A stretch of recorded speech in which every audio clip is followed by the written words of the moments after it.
ರಾಜ್ಯ ಕಾಂಗ್ರೆಸ್ನಲ್ಲಿ ಸಿಎಂ ಕುರ್ಚಿ ಕದನ ಕೋಲಾಹಲ ಯಾವ ಹಂತಕ್ಕೆ ಹೋಗ್ತಾ ಇದೆ ಇವಾಗ ಅಂತಕ್ಕಂಥದ್ದು ಬೆಳಗಾವಿಯಲ್ಲೂ ಕೂಡ ಗೊತ್ತಾಗ್ತಾ ಇದೆ. ಶಾಸಕರೆಲ್ಲ ಈ ವಿಚಾರಕ್ಕೆ ಸಂಬಂಧಪಟ್ಟಂತೆ ಕಾಂಗ್ರೆಸ್ನವರು ಮಾತಾಡ್ತಾ ಇದ್ದಾರೆ. ಸೊ ಆಪ್ತ ಬರಲಿ ಡಿಕೆಶಿ ಹೇಳಿದ ತಿಂಗಳ ತಾಳ್ಮೆಯ ಸ್ಟೋರಿ ಏನದು? ತೆಂಗಿನ ಮರ ಹತ್ತಿ ತುದೀಲಿದ್ದೀನಿ ನಾನಿವಾಗ, ಎಳ್ನೀರು ಕುಡಿಯುವ ಕಾಲ ಹತ್ರ ಇದೆ ಅಂತ.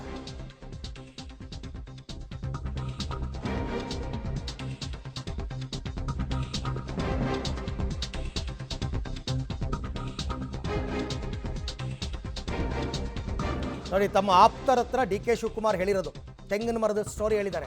ತೆಂಗಿನ ಮರ ಹತ್ಬಿಟ್ಟಿದ್ದೀನಿ, ತುದಿನಲ್ಲಿದ್ದೀನಿ, ಇನ್ನೇನು ಎಳ್ನೀರು ಕುಡಿಬೇಕು, ಮರದಿಂದ ಕೆಳಗೆ ಬೀಳಬಾರ್ದು, ಜಸ್ಟ್ 30 ದಿನ ವೆಯ್ಟ್ ಮಾಡಿ ಅಷ್ಟೇ. 30 ದಿನ ಅಂದರೆ ಎಲ್ಲ ಕೆಲಸಗಳು ಪೂರ್ಣ ಆಗೋಗಿದೆ, ರಿಸಲ್ಟ್ ಒಂದು ಬರಬೇಕು, ಎಳನೀರು ಕುಡಿಯುವ ಕಾಲ ಹತ್ತಿರ ಇದೆ. ಈ ಸಂದರ್ಭದಲ್ಲಿ ಮರದಿಂದ ಕೆಳಗೆ ಬೀಳಬಾರ್ದು, ಹಾಗಾಗಿ ತಾಳ್ಮೆಯಿಂದ ಇರಿ, ಇನ್ನು 30 ದಿನ ಅಷ್ಟೇ, 30 ಡೇಸ್ ವೆಯ್ಟ್ ಮಾಡಿ ಅಂತ.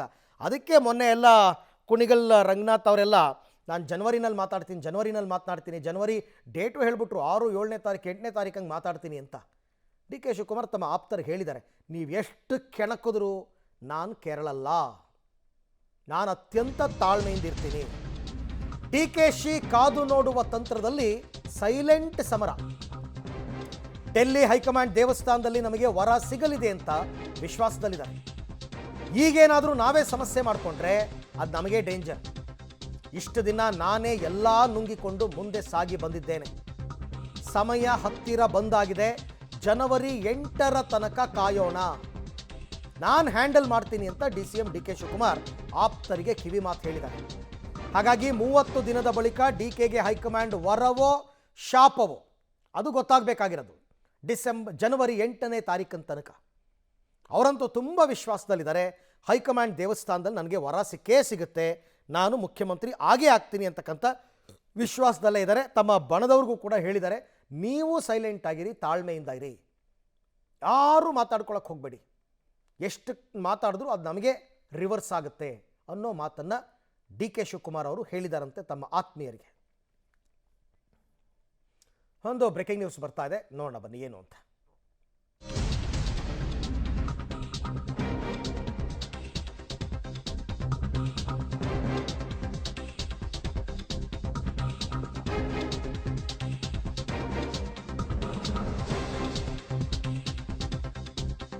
ನೋಡಿ, ಇವಾಗ ಜನವರಿ 6 ಏನಿದು ಸೀಕ್ರೆಟ್? ಜನವರಿ 6 ಜನವರಿ ಮೊದಲ ವಾರದ ಬಳಿಕ ಕುರ್ಚಿ ಕದನದಲ್ಲಿ ಬದಲಾವಣೆಯಾಗುತ್ತಾ, ಏನಾಗುತ್ತೆ, ಹೇಗಾಗುತ್ತೆ ಅನ್ನೋದ್ರ ಬಗ್ಗೆನೇ ಈಗ ಕುತೂಹಲ ಇರ್ತಕ್ಕಂಥದ್ದು. ಎಲ್ಲರೂ ಡೆಡ್ಲೈನ್ ಜನವರಿ 6ಕ್ಕೆ ಕೊಡ್ತಾ ಇದ್ದಾರೆ. ಮುಖ್ಯಮಂತ್ರಿ ಪಟ್ಟಕ್ಕಾಗಿ ನಡೀತಾ ಇರುವ ಮಹಾಯುದ್ಧ, ಸಿಎಂ ಕುರ್ಚಿ ಫೈಟ್ನಲ್ಲಿ ಜನವರಿ 6ರ ಸೀಕ್ರೆಟ್ ಏನು? ಯಾಕೆ ಆ ಡೇಟನ್ನು ಇಟ್ಕೊಂಡಿದ್ದಾರೆ ಎಲ್ಲರೂ? ಜನವರಿ 6ರ ಡೇಟನ್ನು ಯಾಕೆ ಇಟ್ಕೊಂಡಿದ್ದಾರೆ ಪ್ರತಿಯೊಬ್ಬರು ಕೂಡ? ಹಾಗಾದರೆ ಇವ್ರಿಗೆ ಸಿಕ್ಕಿರೋ ಮಾಹಿತಿ ಆದರೂ ಏನು? ಡಿಕೆ ಅವರು ಮುಖ್ಯಮಂತ್ರಿ ಅವಕಾಶ ಇದೆಯಾ? ಯಾವಾಗ ಹೀಗೆ ಆಗ್ತಾರೆ? ಜನವರಿ 6ಕ್ಕೆ 9ಕ್ಕೆ ಕಾದು ನೋಡಿ. ಏನು ವಿಶೇಷತೆ ಇಲ್ಲ, ನಾರ್ಮಲ್ ಆಗಿ ಹೈಕಮಾಂಡ್ ಕರೀತದೆ, ಚರ್ಚೆ ಮಾಡ್ತಾ ಇರ್ತದೆ, ಆ ವಿಷಯವಾಗಿ ಹೋಗ್ತಿರ್ಬೋದು. ಡಿ ಕೆ ಶಿವಕುಮಾರ್ ಅವರು ಮುಖ್ಯಮಂತ್ರಿ ಆಗುವಂತ ಕಾಲ ಬಂತ? ಜನವರಿ ಮಾತಾಡ್ತೀನಿ. ಡಿಕೆ ಅವರು ಮುಖ್ಯಮಂತ್ರಿ ಅವಕಾಶ ಇದೆಯಾ? ಯಾವಾಗ ಹೀಗೆ ಆಗ್ತಾರೆ? ಜನವರಿ 6ಕ್ಕೆ 9ಕ್ಕೆ ಕಾದು ನೋಡಿ. ಏನು ವಿಶೇಷತೆ ಇಲ್ಲ, ನಾರ್ಮಲ್ ಆಗಿ ಹೈಕಮಾಂಡ್ ಕರೀತದೆ, ಚರ್ಚೆ ಮಾಡ್ತಾ ಇರ್ತದೆ, ಆ ವಿಷಯವಾಗಿ ಹೋಗ್ತಿರ್ಬೋದು. ಡಿ ಕೆ ಶಿವಕುಮಾರ್ ಅವರು ಮುಖ್ಯಮಂತ್ರಿ ಆಗುವಂತ ಕಾಲ ಬಂತ? ಜನವರಿ ಮಾತಾಡ್ತೀನಿ. ಡಿಕೆ ಅವರು ಮುಖ್ಯಮಂತ್ರಿ ಅವಕಾಶ ಇದೆಯಾ? ಯಾವಾಗ ಹೀಗೆ ಆಗ್ತಾರೆ? ರೈಟ್. ಈ ಬಗ್ಗೆ ಮತ್ತಷ್ಟು ಮಾಹಿತಿ ನನ್ನ ಕೊಲೀಗ್ ರವೀಶ್ ಅವರಿಂದ ಪಡ್ಕೊಳ್ಳೋಣ. ರವೀಶ್, ಬಹಳ ವಿಶ್ವಾಸದಲ್ಲಿದ್ದಂಗೆ ಕಂಡು ಬರ್ತಾ ಇದೆ ಡಿ ಕೆ ಶಿವಕುಮಾರ್. ತನ್ನ ಆತ್ಮೀಯರಿಗೂ ಕೂಡ ಹೇಳ್ಕೊಂಡಿದ್ದಾರೆ, ತಾಳ್ಮೆಯಿಂದ ಇರಿ, ತೆಂಗಿನ ಮರ ಹತ್ತಾಗ್ಬಿಟ್ಟಿದೆ, ಎಳ್ನೀರು ಕುಡಿಯೋ ಕಾಲ ಹತ್ತಿರ ಬಂದಿದೆ. ಅವರ ಈ ವಿಶ್ವಾಸಕ್ಕೆ ಕಾರಣ ಏನು ಅಂತ?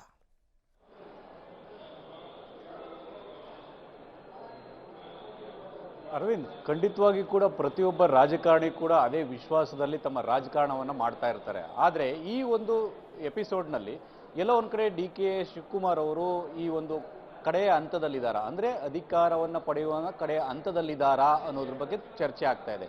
ಆ ಕಾರಣಗಳಿಗೋಸ್ಕರವಾಗಿ ಎಲ್ಲೋ ಒಂದು ಕಡೆ ಸಿದ್ದರಾಮಯ್ಯ ಟೀಮ್ ಕೂಡ 5 ವರ್ಷ CM ಆಗಿ ಮುಂದುವರಿತಾರೆ ಅಂತ ಅವರು ಕೂಡ ವಿಶ್ವಾಸವನ್ನು ವ್ಯಕ್ತಪಡಿಸ್ತಾ ಇದ್ದಾರೆ.